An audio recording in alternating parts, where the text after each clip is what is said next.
साथ संगत जी, प्यार से कहना धन निरंकार जी। प्रेमा ने बोला धन निरंकार जी।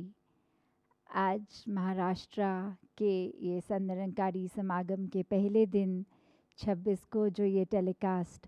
तो दातार ने ये इस रूप में कि अगर एक फ़िज़िकल अटेंडेंस नहीं हो पाई ड्यू टू द नॉर्म्स, तो ये रिकॉर्डिंग रूप में ही चाहे हर एक तक आज जितने भी हमने भाव हर एक के सुने, चाहे भाषा जो भी रही हो, चाहे एक ज़रिया वो, चाहे स्पीच रूप, गीत रूप, कविता रूप, जिसका भी एक मीडियम बनाकर जो भाव पहुंचाया हर एक ने, तो वो भाव यही कि इस परमात्मा को चाहे किसी भी नाम से संबोधित कर लें, वो इस कण कण में रहता है और कैसे इस निराकार से हम आए हैं, इसी का अंश हैं। और यही फिर एक हमारी ह्यूमन बॉडीज़ में जो हमारी इस समय आत्मा है, वो भी इस निरंकार का ही अंश है।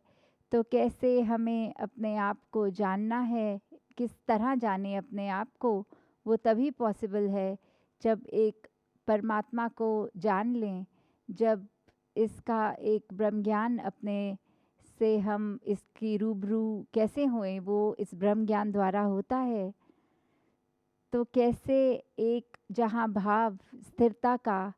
कि हर एक ने ही यही समझाया आज भी कि अपने मन को कैसे हम स्थिर कर सकते हैं, वो इसी परमात्मा से जुड़कर। और इसी स्थिरता के साथ हम अगर चाहे ये भी देखें कि साथ साथ और क्या होता है, अगर हम बात करते हैं स्थिर, स्टिलनेस, कामनेस, कंपोजर, तो एक संतुष्टि भी साथ ही एक उसी के अंदर एक होल का पार्ट अगर बात करें तो कैसे ये संतुष्टि को अपने जीवन में हम लाएं।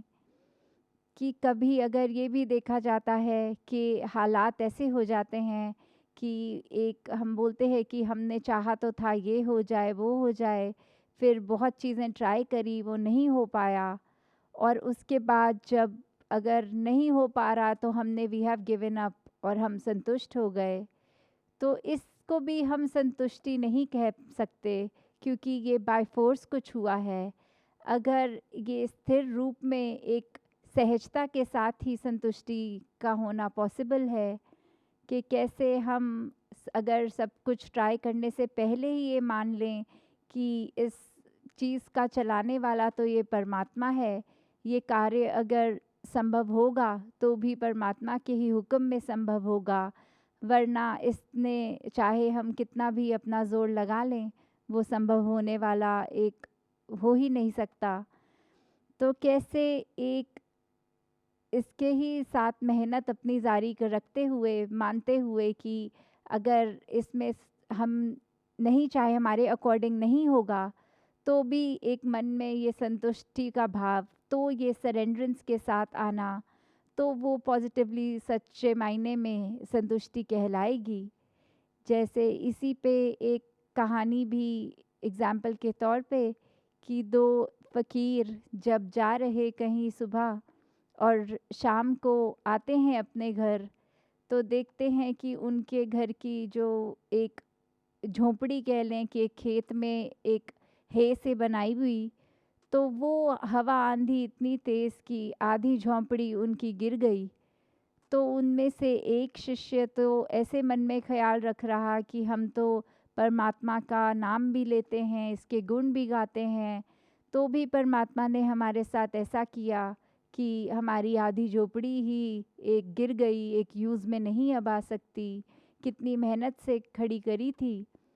और वहीं उसी के घर में रहने वाला दूसरा फ़कीर उसको इस तरह देख रहा है कि परमात्मा तूने आधी झोपड़ी तो संभाल ली, कि हम इस आंधी के मौसम में भी आराम से दोनों एक कहीं सर रख सकते हैं, ऊपर हमें एक कवर्ड रूफ मिल गई। तो कैसे ऐसे ही जब रात्रि की ओर समय बीतता है, वो एक फ़कीर तो मन में इतना सैटिस्फाइड, ये संतुष्ट भाव से रात को उसकी नींद भी लग गई, और वहीं दूसरा अभी क्रिब ही कर रहा है, अभी ये कंप्लेंट्स ही नहीं ख़त्म हो रही कि कैसे आज इस हालत में सोना पड़ेगा रात को। तो कैसे फिर सुबह के अराउंड 4 बजे जब उनकी नींद खुलती है, एक दिन शुरू होता है, तो देखते हैं कि जहाँ से लेटे थे, आँख खोलते ही चाँद बहुत खूबसूरती से दिख रहा है। तो वहीं उस संतुष्ट जो फ़कीर था, उसके मन में आया कि परमात्मा, ये इतनी तेरी क्रिएशन इतनी सुंदर, हो सकता है एक हमें चाँद ही तूने दिखाना हो, जिसके लिए एक ऐसी रचना रच दी कि हमारी आधी झोंपड़ी भी ये गिर गई और हम इतने सीनिक व्यू से जो दूर थे, तूने हमें इसको भी देखने का मौका बख्शा। तो कैसे भन के भाव की बात होती है, जहाँ एक ही स्थिति में एक को नींद ना लगना और नेगेटिव भाव आने,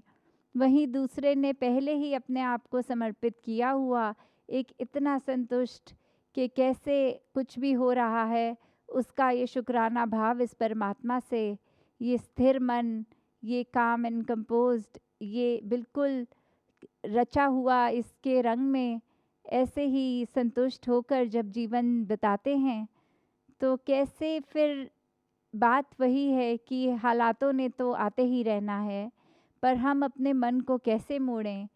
ये उथल-पुथल होती रहती है, पर सिर्फ़ और सिर्फ़ परमात्मा के आसरा जब तक हम लेंगे और पता है कि चीज़ों ने जहाँ आज सुखदाई है, तो कल वो परिवर्तन आएगा, वो चेंज भी होंगी। तो अगर हम अपने मूड को उसी बेस पे रखेंगे कि अगर हमारे अनुसार चीज़ें हैं तो ही अच्छी हैं, तो कभी भी हम स्थिर नहीं हो पाएंगे। ये परमात्मा को याद रखना हमेशा हर स्थिति में ही स्थिरता एक देता है। वहीं हम अगर ये भी देखें कि बात होती है जब परमात्मा की, तो कहा जाता है, काफ़ी मानते हैं ऐसा, कि परमात्मा देखा नहीं जा सकता। पर ऐसा नहीं है, परमात्मा को देख सकते हैं और ये आज की बात नहीं, युगों युगों से भी। क्यों एक मीराबाई गा के बोलती है कि मैंने राम रतन धन पायो, तो ये पायो की बात कि ये मिला है, ये परमात्मा मिलता है। और वैसे ही अभंग रचना में ज्ञानेश्वर जी ने भी हरि पाहिला रे जो बोला कि इसको देखा जा सकता है, इसको पाया जा सकता है, इसको जाना जा सकता है। तो उसी परमात्मा को अगर हम ऐसे देखें कि ये उसी परमात्मा नहीं, ये इसी परमात्मा है, जहाँ ये हमारी आँखों के रूबरू है, सामने है, बिल्कुल देखा जाया जा सकता है और पाया जा सकता है। एक इस हरि को जब तक हम कैसे मान लें कि वो एग्ज़िस्ट करता है, तो उसको रूबरू देखकर, फिर उसका बन के, उसका हर एक में उसको देखकर,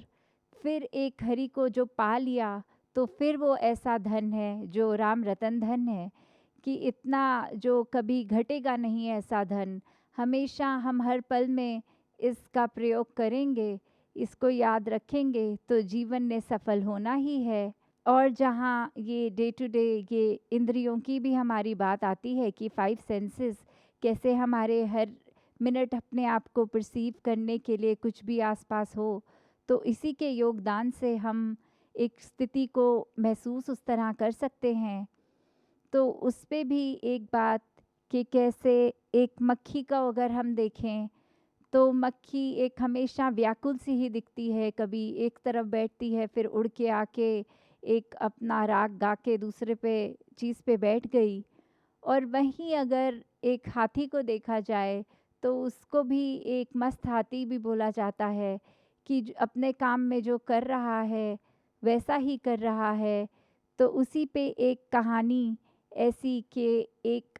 हाथी अपने आराम से पत्ते खा रहा है, पेड़ से केले निकाल के खा रहा है।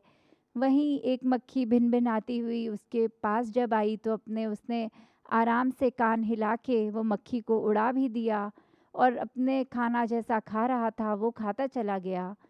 जब ऐसा बार-बार हुआ, तो वो हाथी ने देखा कि ये मक्खी इतनी बेचैन क्यों हो रही है, तो उससे पूछा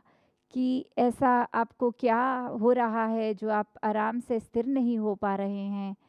तो वही मक्खी कहती है कि मेरे को कुछ भी चीज़ दिख जाती है, कुछ सूंघ लेती हूँ, कुछ ऐसा कुछ भी विज़न के आगे मेरे आता है, तो मेरा ये जो सारी इंद्रियां हैं ये मेरी अटेंशन एक काम पे नहीं रहने देती। मैं सूंघ कर कुछ कहीं पहुंच जाती हूँ, कुछ नया देख के वहाँ उड़ाती हूँ। तो मैं अपनी इंद्रियों के काबू में हूँ। तो फिर हाथी यही बात उस मक्खी को समझाते हुए कि इंद्रियां तो मेरे पास भी हैं, पर मैं इंद्रियों के काबू में नहीं हूँ, मैं इंद्रियों को काबू कर लेता हूँ। मैं अपने खाने में इस समय इतना व्यस्त कि मेरे को और कुछ भी दिक्कत हो रही है तो कुछ पता नहीं लग रहा, सिर्फ टोटली फोकस्ड एक खाने पे हूँ। तो उसी तरह एक भाव हमारे भी, अगर हम ह्यूमन बॉडी में भी देखें कि कैसे एक जो हमारे सेंसेस हैं ये हमारे लिए बहुत ही फ़ायदेमंद हैं। कि अगर हम कुछ खा भी रहे होते हैं तो वो अगर टेस्ट उसका थोड़ा ख़राब हो तो हमें पता लग जाता है ये बासी हो गई है चीज़, या कोई चीज़ एकदम सूंघने से भी या देखते ही कि उस पे उल्ली लग गई है, या इस तरह कुछ भी चीज़ से हम एक वो प्रोटेक्टिव बात आ जाती है कि हम अपने बॉडी में ये सिस्टम में कुछ गलत चीज़ एंटर नहीं करने देते। तो जहाँ ये इंद्रियाँ बहुत ही एक ज़रूरी मीडियम है हमारे शरीर को ठीक तरह चलाने में, वहाँ वही देखना कि कैसे हम एक उसी में ही उलझ ना जाएँ। एक हमको कंट्रोल करना है, जहाँ इंद्रियों की बात एक वो भी आती है कि अगर हम थोड़ा-सा और अपना पर्सपेक्टिव वाइडर करें, तो फिर उसमें एक एंगर भी इंद्री हो सकता है। चाहे डायरेक्टली एक 5 सेंसेस में तो नहीं आएगा, बट क्योंकि हमारे दिमाग में जब हम परसेप्शन कर रहे हैं कोई चीज़ की, तो अगर ये गुस्से की बात भी हो गई तो कैसे हम फिर वो हो जाते हैं अपने अहंकार में, ये अपने ईगो में आकर अगर ये गुस्सा आ रहा है या कोई भी नेगेटिव चीज़ आ रही है तो हम फिर उसी के हो जाते हैं, और फिर एक बार ये इंद्रियां हमारे को ही चलाती हैं, हम इंद्रियों को नहीं चला सकते। तो यही भाव कि एक स्थिरता मन में आनी, एक स्थिरता दिमाग में आनी, ये फिर वही कनेक्शन इस परमात्मा का अगर है, तो कैसे भी हालात से हम एक सहज भाव, एक सहज रूप में अपना जीवन जीते चले जाएंगे। और उसी तरह फिर इसी के रंग में रंग कर हम एक अपने जीवन को जहाँ सुखमय कर लेंगे कि एक हर स्थिति में परमात्मा का ही करता है, हम करता कुछ नहीं है, वो मान लेंगे, तो बहुत ही एक आराम से एक ये जीवन का हम यापन कर सकेंगे। तो दातार कृपा करे कि एक परमात्मा को ही आधार मानते हुए जहाँ सेवा, सत्संग, सुमिरन ये करते चले जाएं, उससे फ़ायदा सिर्फ हमारा ही है। क्योंकि जब सेवा करेंगे तो भी वो मन से चीज़ शुरू हुई कि हमने एक अपने आप से निकलना है, एक हम किसी के लिए कुछ करने के लिए वो सेवा भाव रखें, और सुमिरन सिर्फ अपने इंटरनल एक अपने आप को बैलेंस रखने के लिए कि ये परमात्मा याद रहे, तो वो सिमरन का एक योगदान उस तरह। और जहाँ सत्संग की बात है तो वो एक सत्संग जब हम जाते हैं तो ये लाइक माइंडेडनेस जो बात आती है कि सभी पॉजिटिव होंगे और सभी इसी परमात्मा की बात करेंगे, और उनकी ज़िंदगी से भी हम देख सकते हैं, शिक्षा ले सकते हैं, तो कैसे हमारा खुद का विश्वास और पक्का होता जाता है। तो एक दूसरे से ही सीख कर इस परमात्मा को याद रखकर अपने जीवन को हर एक आगे से आगे बढ़ाता जाए। तो यही एक अरदास परमात्मा से कि भक्ति हर एक के जीवन में आए, हर कोई एक भक्ति के मार्ग पर ही चलता रहे, और कैसे अपने आप से उठ के पूरी ह्यूमैनिटी के लिए ही एक अपने आप को वरदान रूप रखे, हर एक के लिए अपने आप को बिल्कुल अर्पण उस तरह करें कि अहंकार ना हो, ये बिल्कुल मन एक समर्पित भाव रूप से अपने आप को अर्पित रखकर मन को ही हर एक के लिए अपने आप हमेशा 24/7 ये एक योगदान रूप हो सके। तो हर एक के लिए जहाँ यही कामना कि परमात्मा तो हमेशा ये आशीर्वाद रूप दे ही रहा है, अब हम अपनी झोली में ये आशीर्वाद को किस तरह लें वो हम पे है कि मिलना तो हर कुछ अच्छा ही है, पर जब मिल जाता है तो हम उसको पॉज़िटिवली ही लें, तो वही सच्चा आशीर्वाद है कि कैसे ये ब्रह्म ज्ञान तो सभी को एक जैसा मिला है। फिर उसमें से ही हमने, अगर एक हमारा मन हमें दूसरी डायरेक्शन में लेके जा रहा है, तो हमने ही एनालाइज़ करना है कि ये ब्रह्म ज्ञान टिका है कि नहीं टिका।